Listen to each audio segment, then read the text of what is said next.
Have you ever imagined losing everything in a single day? Not just wealth, but your family, your health, and even hope itself? Job, the most respected man in the East, faced trials so intense they defy explanation. His story is a journey of pain, reflection, and redemption, echoing as one of the most powerful testimonies of faith in the Bible. In the land of Uz, Job had an enviable life. He was blessed with 7 sons, 3 daughters, 7,000 sheep, 3,000 camels, 500 pairs of oxen, and 500 donkeys. His prosperity was evident, but what truly set him apart was his unshakable faith. Job was known for avoiding evil and fearing God above all. He regularly offered sacrifices, interceding for his children, saying, perhaps my children have sinned and cursed God in their hearts. His life seemed perfect, but in a celestial realm, a conversation would change everything. God, observing his faithful servant, asked Satan, "Have you considered my servant Job? There is no one on earth like him." Satan, always the accuser, challenged, "Does Job fear God for nothing? You have blessed him and protected everything he has.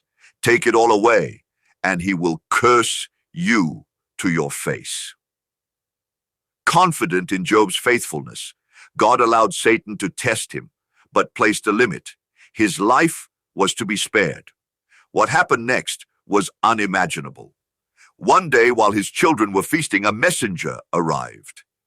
The Sabaeans attacked, killed the servants, and took the oxen and donkeys. Another messenger brought worse news.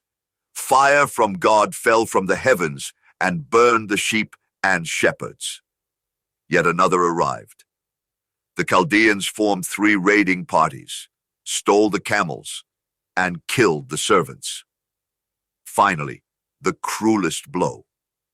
Your sons and daughters were eating at their eldest brother's house when a mighty wind struck the house, causing it to collapse. Everyone inside is dead. Job lost everything in a single day. He tore his robes, shaved his head in mourning, and fell to the ground in worship, saying, "Naked I came from my mother's womb, and naked I will depart. The Lord gave, and the Lord has taken away. Blessed be the name of the Lord." Even in such devastating pain, Job did not sin or blame God. But Satan wasn't finished. He returned to God and said, "A man will give all he has for his own life. Stretch out your hand and strike his flesh and bones, and he will surely curse you." God permitted Satan to afflict Job physically, but once again set a limit. His life must be preserved. Soon, Job was covered in painful sores from head to toe. Sitting among ashes, he scraped his wounds with broken pottery. His wife, unable to understand his faith, said, "Are you still maintaining your integrity? Curse God and die." But Job replied, "Shall we accept good from God and not trouble?" Even in physical and emotional agony, Job remained faithful. His friends, Eliphaz, Bildad, and Zophar, came to console him, but could barely recognize him. They wept, tore their robes, and sat silently for 7 days. When they finally spoke, their words were accusations.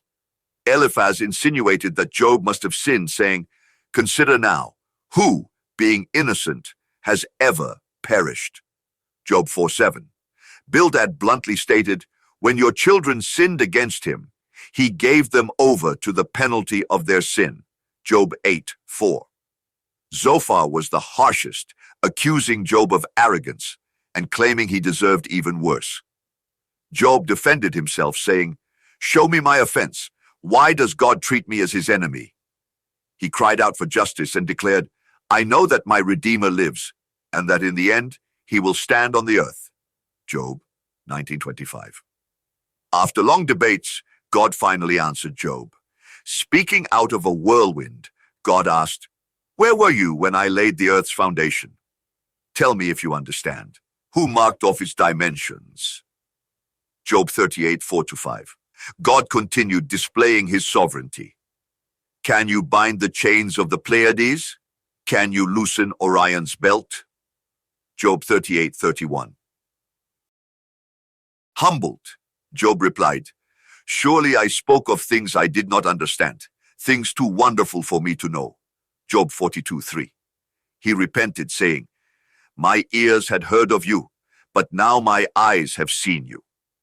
Before restoring Job's fortunes, God rebuked his friends. He said to Eliphaz, "I am angry with you and your two friends, because you have not spoken the truth about me, as my servant Job has." Job 42:7. God instructed them to offer sacrifices and asked Job to pray for their forgiveness. Job interceded for his friends, showing that his faith transcended resentment. God then restored everything Job had lost, blessing him with double what he had before: 14,000 sheep, 6,000 camels, 1,000 oxen, and 1,000 donkeys. Job also had 7 new sons and 3 daughters, described as the most beautiful women in the land. He lived another 140 years, seeing 4 generations of his family. The story of Job teaches us that even in the deepest suffering, God is present. Although Job never received a direct explanation for his trials, he learned that God is sovereign and worthy of trust, regardless of circumstances. Job challenges us to reflect. How do we react when faced with challenges that seem unjust? Often, we view hardships as punishments, but Job's story reminds us that not all suffering is the result of sin. In John 9:3, Jesus explained, "Neither this man nor his parents sinned, but this happened so that the works of God might be displayed in him." Furthermore, Job's story highlights the importance of intercession. Even in his pain, Job prayed for his friends, demonstrating a faith that transcended selfishness and resentment. This reminds us that our obedience can impact lives around us. In the end, Job received more than material blessings. He experienced spiritual restoration and a renewed faith. As Romans 8:28 says, "And we know that in all things God works for the good of those who love him." Just as Job saw God's glory at the end of his trials, we too can find hope amid our difficulties. May his story inspire us to remain steadfast in faith, trusting that God never abandons us. Thank you for joining us on this journey.